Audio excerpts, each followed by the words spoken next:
Hey everybody, so this particular video is about um, artifacts that are the best at self-milling you or putting cards into your graveyard, and the commanders that love them. So two of the commanders that I enjoy playing, one was more of a natural progression to, get value out of the graveyard, and that's obviously Greasefang here. So Greasefang is a 3 mana rat pilot. It's the Orzhov color, so it's black, white, and 1 white, so 3 total. And when this particular card enters that battlefield, if we have any vehicles in our graveyard, that vehicle is put directly onto the battlefield. And basically it was provided haste. If we are able to crew it, we can kind of attack with it and get some benefits. People know about this card. Even at my LGS, they have seen the combo before, like the Parhelion. There's some also some other very strong vehicles that came out in the Warhammer series. So there's no shortage of vehicles. There's always more vehicles printed. Even the Doctor Who set has a new vehicle called the Cybership. I believe that's what it's called. It's just another solid artifact for this particular deck.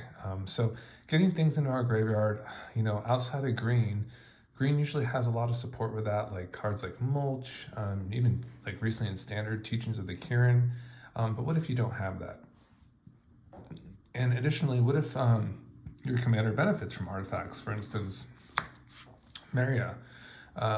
If I was to go to a graveyard strategy with this particular card, I'd want to produce artifacts rather than just rely on enchantments like Teaching of the Kirin or sorcery spells, because I can actually use those artifacts for mana to generate mana as well. So this is just kind of a quick discussion of some of the artifacts that I utilize, and maybe a couple mentions of some that basically I think just aren't good enough at this time for me. One that I do want to kind of try out in the Meria deck in particular, maybe not for the Greasefang.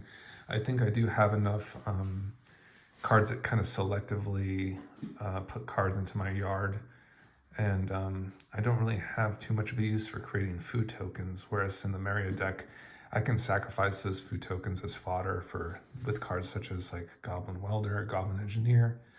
So for instance, I think this one would be better suited for Meria. I could tap it for mana if I'd like to. It can come down on a nice curve for that particular card. And then I can also discard perhaps artifacts that I can reanimate from my graveyard. So I have a lot of options with this card, and it also creates fodder. So that's kind of nice too. So it's really good I think this is going to be fine for Meria. I'm just kind of looked at it and want to kind of give it a shot. So I think that's going to be fine. Here's just one that would slot into both decks very well, is the Mesmeric Orb. This also mills our opponents, so it will also benefit them if they have graveyard synergies. It's kind of a trade-off. We're just hoping that we're playing more synergy ourselves with the yard, and that we can kind of derive the benefits to outweigh that milling of them. I really enjoy this card. It really gets our graveyard cooking. Like, 7 to 8 mills on a turn cycle can really let us look at a lot of stuff and kind of give us a lot of options. So, and also in Meria, it does tap for mana, so it is just another kind of no-brainer. So a no-brainer for both, really. I love this for both the Greasefang and the Meria deck. Shriekhorn is just a fantastic card. Also, just the colorless factor. I think if you're a Meria player or getting into it, I think you'll notice that sticking to 1 mana colorless, 2 mana colorless spells that are artifacts, it's just very helpful, because it is nice to have some of those stronger, artifacts that are based on a mana, like a red mana or a green. But I'd say like probably stay away from the red artifacts that are like a single casting cost from Meria, just because you kind of want to store them off with your colorless ones, and sometimes you can only produce green with your artifacts that tap for mana. So colorless is very important. This card in particular is an all-star in both of the decks, because it lets you mill about 4 cards into your graveyard. basically by the time it comes around the table. So basically you can tap it to put to the turn it comes down. And then on your upkeep, you can actually tap it again. So you can look at basically 4 cards into your graveyard in a very efficient manner. So I really like it a lot. And you can really just kind of exhaust it for Greasefang. There's really no penalty for just like slamming it, and then relieving all those charge counters, getting all those looks at your graveyard. I mean, it seems like a good idea, especially if you need to do that. So Shriekhorn is just a bomb, dude. And it's only like 20 cents. So a lot of these cards are cheap. So I think I haven't really talked about any cards that are more than like $1 so far. Smuggler's Copter is just another nice option for our like looting effects. And I like this one too, because it's nice to draw the card, and then you can kind of discard the card. It kind of gives you some options, which is cool with the Smuggler's Copter. And it's going to be good for both of our, it's going to have synergies for both of our commanders. Greasefang likes a couple, lower cost, not just the bomb vehicles, like those big bomby costed vehicles, because you are going to play cards like Surge Hacker Mech that really benefit from being looped over and over again. And deal damage based on the number of vehicles you have. So I think it's important to have like Bank Busters and Smuggler's Copters in there. And Smuggler Copter kind of just crosses all the dots for Greasefang, because it'll just kind of loot into our yard too, selectively. So both of them should be all-stars for this deck. Smuggler Copter could be tapped for mana if it needs to with Meria. Can get on the offensive if we needed to. We also loot cards in our graveyard like we had just mentioned. So it does all those things. Fantastic. Okay, so the next one here, this guy's, and I really enjoy doing these videos because I just had this one in the Meria deck, and I'm like looking at it, it's probably pretty good in Greasefang too, like, but honestly I couldn't play it because of the red costing cost, the Unearth cost, so that's unfortunate. But yeah, if that wasn't there, that Unearth cost, I would definitely put it in the Greasefang, because just having like a card that can just like draw a card and loot into the graveyard is really nice. So, but this will go in our Meria deck still. It's a nice little doggo for us. And so I think it's a one-eyed doggo. It's pretty nuts. But I like this too because you can unearth it, get a little more value out of it too if you need to. So super solid, yeah. More graveyard synergy. And here is the Mask of Memory. This one is nice. I like, the more I see this card, it looks just cooler and cooler. Like putting it on a double striker, or yeah, double striker sounds really good, right? Getting through this with our like a double striker, and drawing a couple cards, putting a couple in our graveyard. Whew. And I do believe I did put this in the Greasefang deck too recently, so there's a lot of like kind of overlap here, and for me at this time, these are the ones that if I omit any, please mention that. I'm always looking for ideas, especially for artifacts that kind of put stuff into the yard.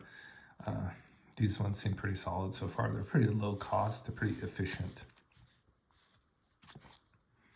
Here is the Celestis. So this one's gonna probably be pretty fun to play, and I have it in my Greasefang deck, but it's got to go in my Meria deck too now. I mean, I gotta kind of maximize the potential for it and really see it through and see how it goes. But yeah, having this card is kind of nice. If players don't play spells, you get to keep that looting effect. You can you can gain some life as well as the cycles go.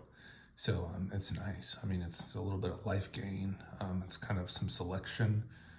We can initiate the changing of day and night too, which is kind of interesting if we want to, during as a sorcery.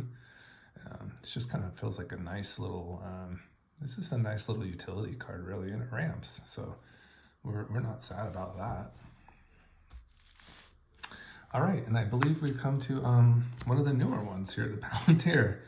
I think this one is a very, a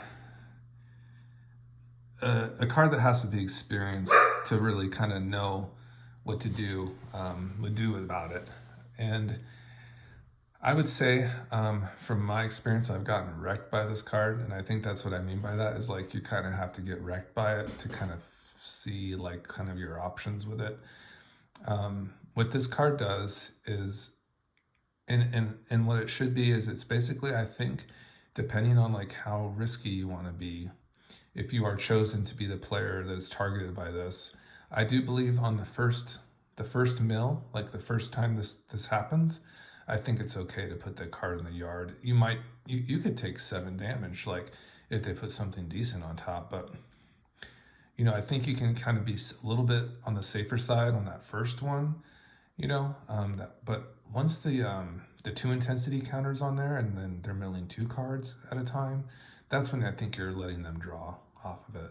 So really, I've seen a couple people do it different ways. Like I've seen people just let you draw off of it, and I mean, it's a card a turn. So, I mean, it's just a solid, just kind of sits there and just draws you cards.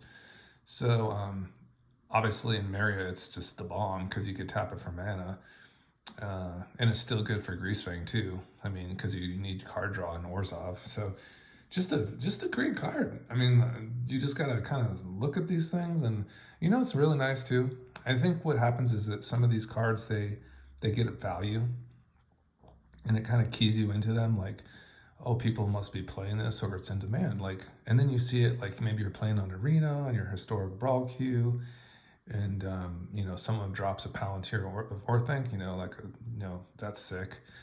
People are like, so cool, man. They're playing awesome cards, and then you get to kind of see how they work and maybe how they fit into your deck. So it's just kind of like a nice exchange of information. And this card is definitely sick, man.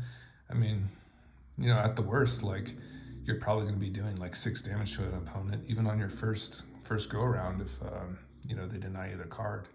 So it's kind of interesting. It's definitely an interesting card, and I think definitely holds a spot. There is a card that did come out recently. This one, I think it can put in work. I don't know if it's as efficient as the other cards. I think the hard part for me is this like kind of 2 cost. It's a little pricey. I mean, you can activate it like on instant speed, so it might be good in like a hold up deck, that's kind of just getting deriving value from the graveyard. It might be like the best card that they have in their deck. Maybe this is something that they really like, to kind of utilize. So I don't want to like hate on it like that. And I don't think it's the worst, but I just don't think it really, I think my other choices like are a little more, a little better, even though it does create the kind of fodder when you do see a mill and then you create a treasure. It is just a little too expensive, and I think you can kind of get preoccupied with it too, and kind of like leaning on it where you could probably do better things. So that is really kind of the extent to this video. I just wanted to kind of just put a shout out to like this card in particular because I just love this card, Bolas Citadel, and that's probably one of my favorite cards to like share with you. I really love Bolas Citadel. So I mean, what's your favorite card? One of your favorite cards? I mean, that's one of mine. As you've heard, I do have dogs, Rocky and Ruby. They're my 2 little pups over here, and they're always guarding the house. I do live in Las Vegas, and I go to a card shop on, it's called Commander Games. That's on Jones and Desert Inn in Las Vegas. So if you're ever in town, go see Gary. Gary is a really nice guy, and he's going to treat you right. He's very knowledgeable about the game. If you're looking to get into Commander, or you're just looking to pick up some cards, he's got a lot of good stuff. I'd say if you're looking for cards, he has like a lot of good blue stuff, like in general, red. He's got some good collection of cards too. Like if you're looking for, some maybe more collector orientated cards, he's probably got that as well. So overall, just a very cool shop. I probably go in there every other weekend, kind of just to chill out, and the people there are very nice. So that's a little about me, but I hope you all have a wonderful day. I appreciate all the clicks that you guys sent the other day on the other video. It was very nice, and I look to keep on kind of engaging you guys this way, and kind of keeping up the momentum. So have a great day. Bye-bye.